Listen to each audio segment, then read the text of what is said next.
Olá, olá, olá, conectando-se. Ao Facebook Live. Queridos, é um prazer podermos dar continuidade às nossas devocionais e hoje capítulo 3 de Jó, pastor. Isso. Né?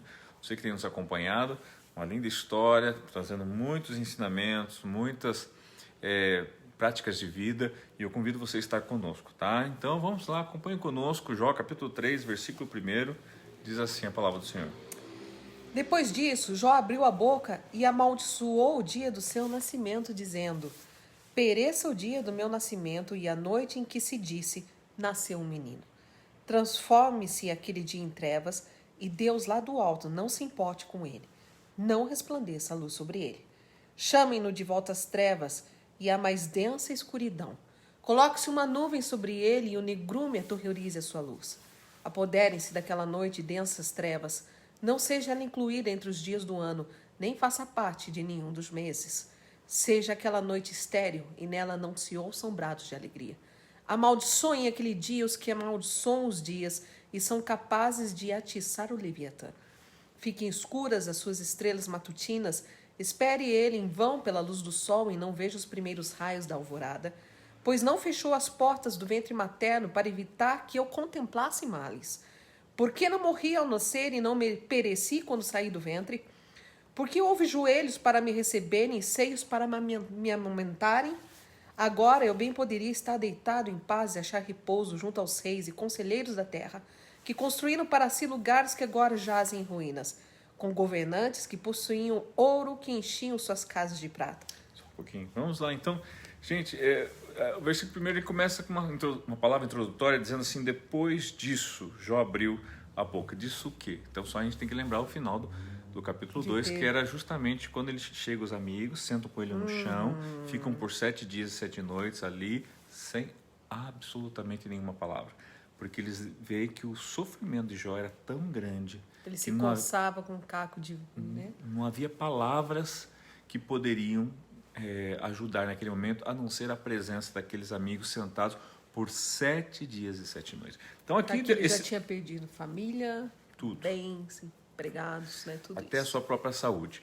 Então depois depois de tudo isso, agora ele resolve o quê? Amaldiçoar a Deus. Não. Ele amaldiçoou o dia que ele nasceu.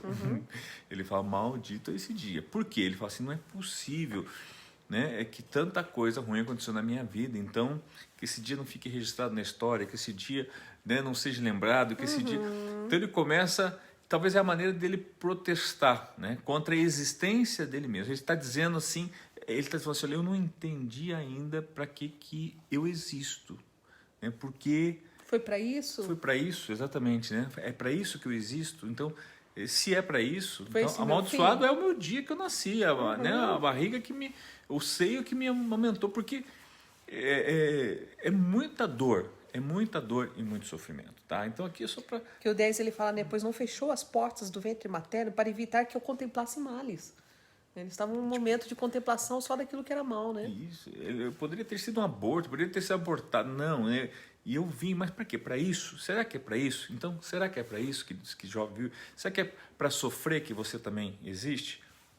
Acho que não.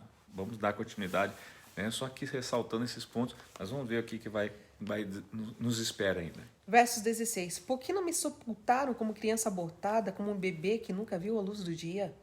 Ali os ímpios já não se agitam, e ali os cansados permanecem em repouso. Os prisioneiros também desfrutam sossego, já não ouvem mais os gritos do feitor de escravos. Os simples e os poderosos ali estão, e o escravo está livre do seu senhor. Por que se dá luz aos infelizes e vida aos de alma amargurada, aos que anseiam pela morte e esta não vem, e a procuram mais do que um tesouro oculto, aos que se enchem de alegria e exultam quando vão para a sepultura? Por que se dá vida àquele cujo caminho é oculto e a quem Deus fechou as saídas? Pois me vêm suspiros em vez de comida, meus gemidos transbordam como água. O que eu temia veio sobre mim, o que eu receava me aconteceu. Não tenho paz, nem tranquilidade, nem descanso, somente inquietação.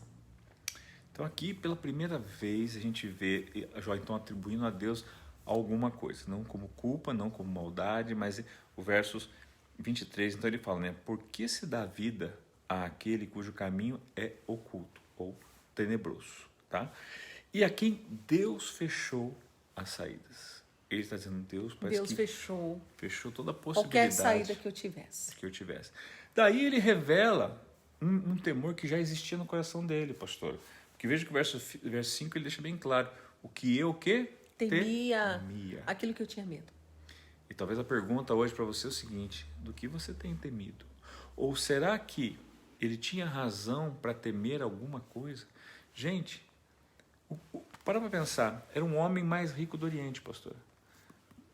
Temia Deus, a Bíblia fala, íntegro, justo. Como é que um homem desse pode temer alguma coisa? Ou será que ele justamente por ver tanta graça, tanto favor de Deus, ele fala, meu Deus, será que eu estou vivendo no céu, será que um dia esse céu pode acabar?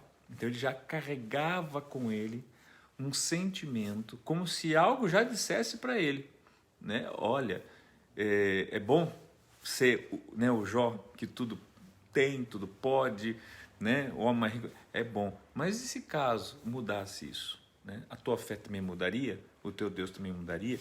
Então aqui ele fala assim, o que eu temia veio sobre mim, apontando que já existia um certo temor e medo acerca de alguma coisa. O que eu receava me aconteceu. Eu costumo dizer, pastor, né, quando nós abordamos esse tema medo, que o medo ele é um para-raio, né? Ele é um imã que atrai justamente, né, aquilo do qual não se quer ter, né? Então ele é um imã, assim como a fé também é um imã que atrai coisas boas, né, naquilo que você acredita. Então aqui a gente começa a construir um pensamento apenas, por enquanto, subjetivo, tá? Porque nós vamos ver nos outros capítulos. Mas, porque vai sempre ficar aquela pergunta, por que Deus permitiu com Jó acontecer todas essas coisas? Porque o escolhido foi Jó. Ou será que Deus já utilizou o quê? Né? Porque Jó era quase que perfeito em tantas coisas. Mas ainda ele não confiava plenamente no Senhor. Porque só teme quem não confia.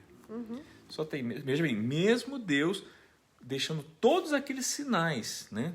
Colocando a cerca em torno dele e da família dele, fazendo ele o homem mais rico do Oriente, mesmo assim ele ainda não confiava o suficiente, e isso precisaria porque ele tinha alguns temores. Isso precisaria ser trabalhado. Porque observe que ele aqui é o retrato de alguém que está se tornando alguém, né, a imagem e semelhança de Deus, como Deus quer que na minha vida e na sua vida. Ou seja, pode ser que Deus sim necessite trabalhar alguns temores, alguns medos que eu tenho, que você tem, que a pastora tem, tá? E não há outra maneira a não ser entrando na pauta, no assunto. Tá? Então, assim, por enquanto, é um capítulo que paramos aqui, para, né, não dar spoiler dos próximos capítulos, mas o último verso fala, não tenho paz, nem tranquilidade, nem descanso, somente inquietação. Agora ele está vivendo, então, algo que, como ele não disse... Algo terrível, né? Ele temia. Porque não só tudo o que aconteceu com ele, mas agora ele está enfrentando seus próprios sentimentos internos, né? Como se não bastasse doença, tudo aquilo que ele perdeu, agora ele está tendo que lidar com essa... incontrolável, essa questão emocional dele, né? Aqui você começa a entender alguma coisa do tipo, por que ele sacrificava toda vez que os seus filhos reunissem?